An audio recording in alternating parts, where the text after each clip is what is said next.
And also, moving on to the other article that that we kind of segued into without really meaning to do it. Daniel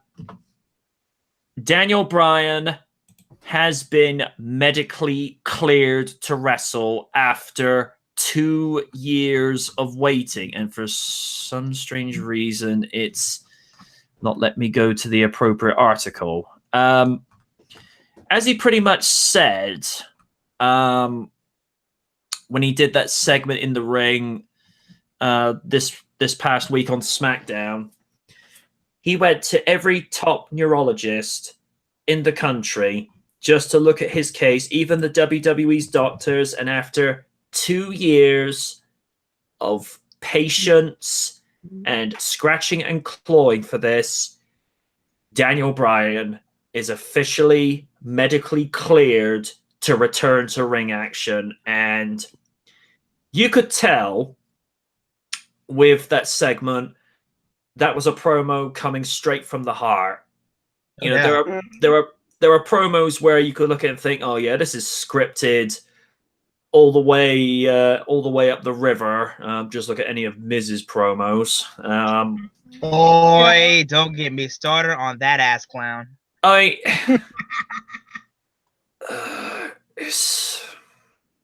got a lot to say about him and for the triple threat match, but that's gonna keep for another time. Oh, you and me, we tag team on that shit. Trust me.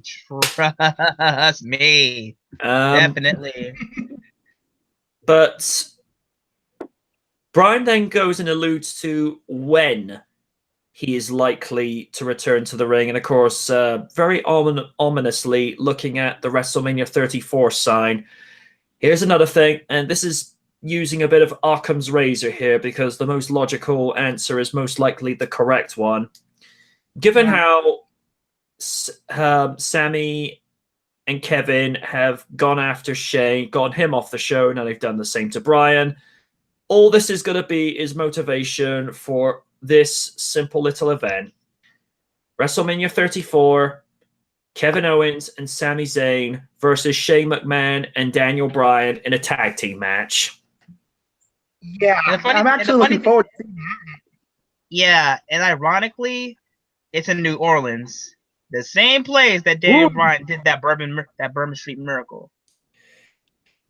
Where after it was probably about 6 or 7 months after becoming WWE Champion for the first time, he actually holds it longer than 24 hours. It's just like, finally, you've understood. This is the guy we want to follow. This is the guy that's going to make you the money. I mean, the circumstances of how he had to vacate the title, that's just unfortunate coincidence. That wasn't, a work or anything because he was legit hurt. I think one of the things they're going to have to say to him, as and when he gets back in the ring, Bryan, no more with the flying headbutts. Just right. No. Please. I'm surprised they didn't say the same thing with Chris Benoit years ago after he broke his neck. It's like, dude, you are one of the greatest technical wrestlers in the world, but you really shouldn't be using maneuvers that is doing damage to your head after you had it broken. Because I think he broke his neck at King of the Ring 2001, if I'm not mistaken. Because we didn't see him. Actually, it started at TLC 3 on SmackDown. Yeah.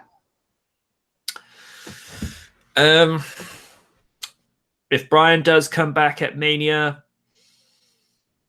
I couldn't think of a more fitting. And I know it's cliche to say this, but I couldn't think of more of a fitting storybook ending for his return to the ring, because for all the time that he's been SmackDown GM, you could see it in the man's eyes. He is craving to get back in the ring because that's what he loves to do. Yeah. Mm-hmm. Yeah, especially after he had a detached retina in 2007. It was like his mom was crying, like, don't do this anymore, do this anymore. It's like, and he talked to his dad, may he rest in peace. Mm-hmm. He said, son, you like this. Who am I to say you're gonna do this? You're not gonna do this. Like, Bryan Danielson loves pro wrestling. Yep. I easily saw it, especially in his Ring of Honor run. He goes in with that wrestling, facing any challenges, anyway. He proves that stigma of that small guys can overcome anything. Just look at Randy Savage and Shawn Michaels. Right? Oh yeah. Especially that WrestleMania 3 match he had with Ricky Steamboat. Oh, wow! Yeah. When they asked the fans years later, it's like, what was the most memorable thing about Mania 3? Was it Hogan slamming Andre, or some other match? They're like, fuck no, it was Ricky Steamboat versus Savage. It's like, that match eclipsed everything. Like, don't get me wrong. Hogan body slamming Andre, which, considering Andre was like 7'4" and 539 pounds, from what I remember reading. That takes considerable impressive strength to do that. But it's the athleticism and the quick pacing of that Intercontinental title match that had the fans walking away from the Pontiac Silverdome thinking, this is going to be talked about for years to come. Mm-hmm. In a similar context, and Paul Heyman said this, I don't know if this was a promo for Shawn Michaels' Hall of Fame induction for 2011 or another match specifically. He said,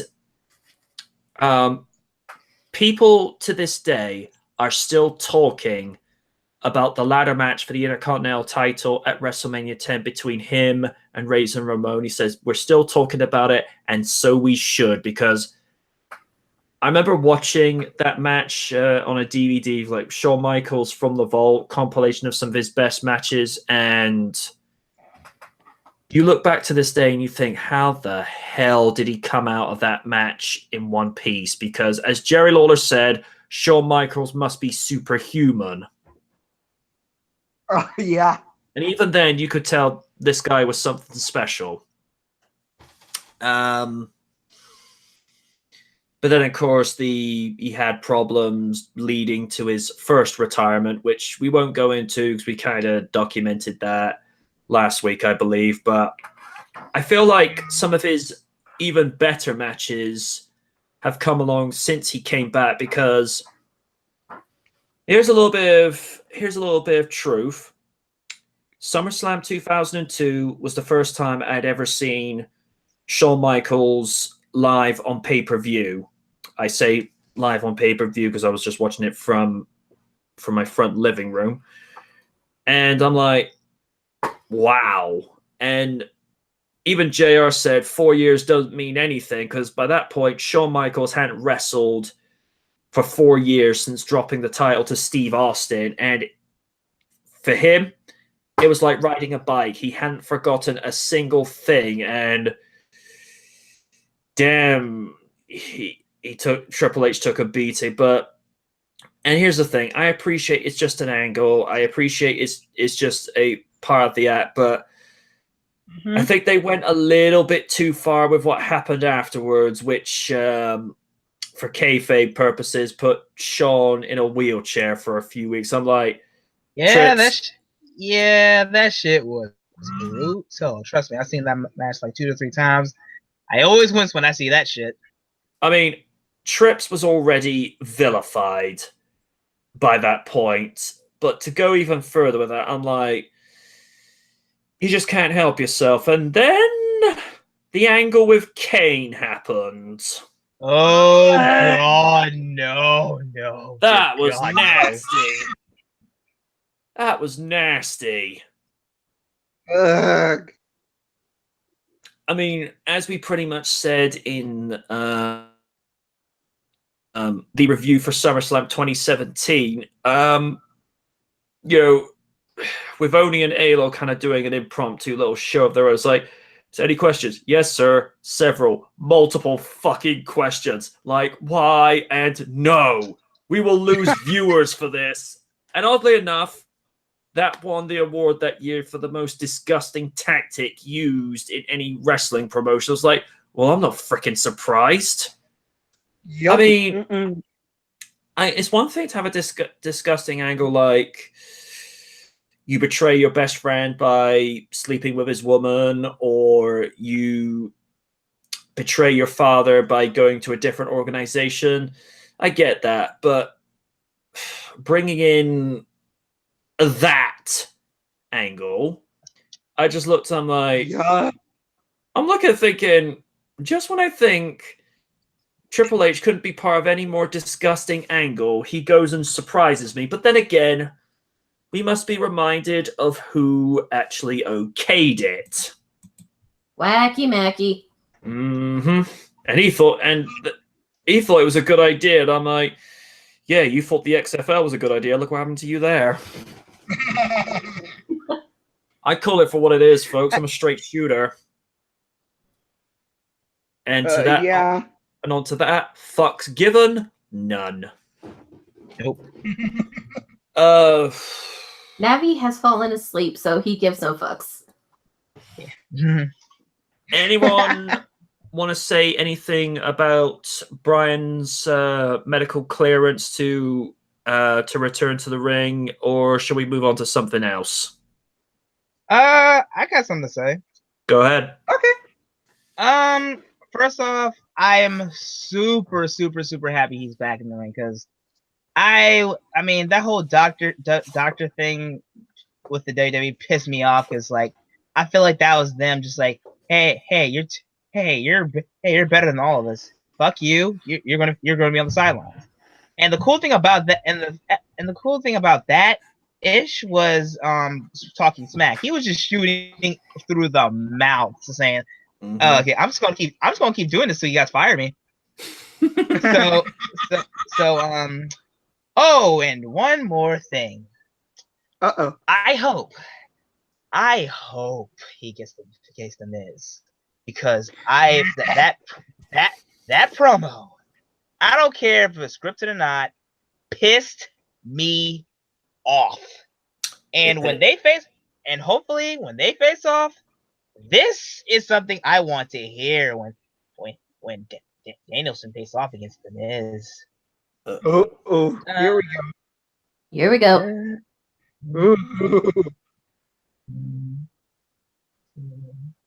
Wait for it. Hold on, it's gonna be great.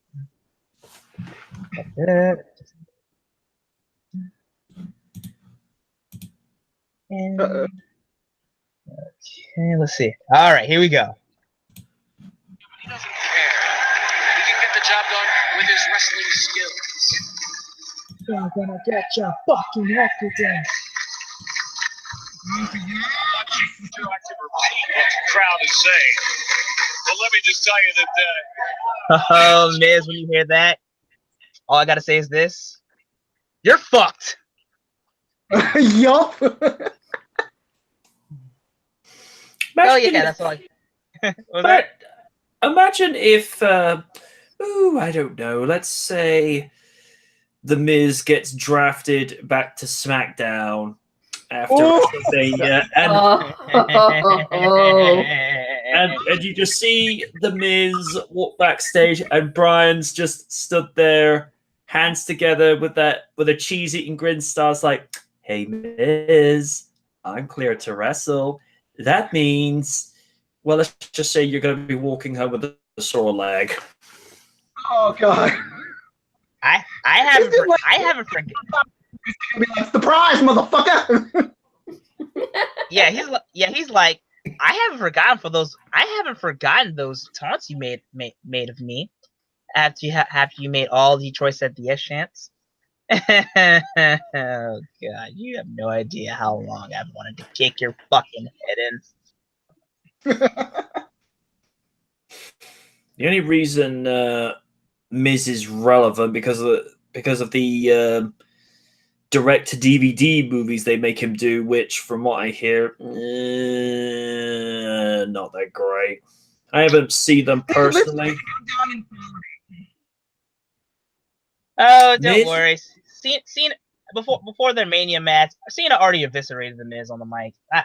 That's something I enjoyed. Yep.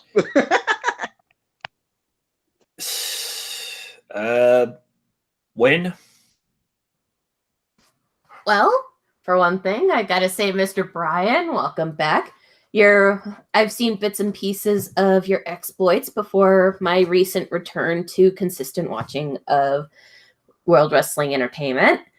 Mm-hmm. So it's pretty awesome to see that you're back in the ring and that we'll get to see you kick ass again. Mm-hmm. And to Zayn and Owen, seriously, what you doing? Stop! God, I know you guys, I ascertain you guys are heels, but good Lord, the entitlement, the way you're written and the entitlement is just, ugh. You know what? I can't even words right now, so sick 'em, Navi.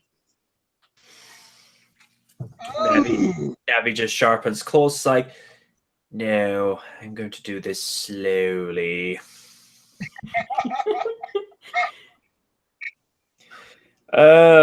Lids. Okay. All I can say is Daniel Bryan coming back. I have a few words to say. Yes! Yes! Yes! Mm-hmm. Oh, God, it's going to be so cathartic to see those two idiots get their heads kicked in.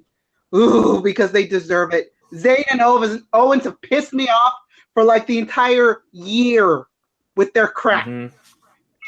Having Shane team up with Daniel, the icing on the cake, because both of them deserve to get their hands on these two little dumbasses. I don't care how good of a shoot it is or whatever. I want to see Sami Zayn and Kevin Owens get the beatings they deserve from both of them, because you know that since they decided to freaking mess with those two, that they wanted to get their hands on both of them. And seeing as how they're technically not in charge anymore, yeah, pretty safe to assume those guys are going to get their asses handed to them. And that's going to be one of the main WrestleMania matches I look forward to. Brent Styles and Charlotte versus Asuka. That's all I have to say about that. Also, they attacked those two. Who knows what the SmackDown roster is gonna do? Because I don't know. With those two, I feel like they rubbed the roster the wrong way. So hopefully that'll just end with them just like, hey, Adam Wolford said, "Hey, Knight, say that again, but say it's." Adam Wolford's just saying, "Hey, Knight, say that again, but say it more slowly and more evil." No, I'm not gonna go all Garth Knight on this. No, no one needs to hear that. And if I may interject one more thing, this might cut a little deep, but Zayn Owens, we already had one whiny little bitch in the past. His name was X-Pac. We don't need two X-Pacs. Yeah. Well, technically, we already have the new X-Pac. He's called Roman Reigns. Yeah, but at least X-Pac every now and then showed some semblance of charisma. Touche. And then blend into the scenery. Yeah. Roman Reigns makes freaking Lance charismatic, and that's kind of sad. Mm-hmm.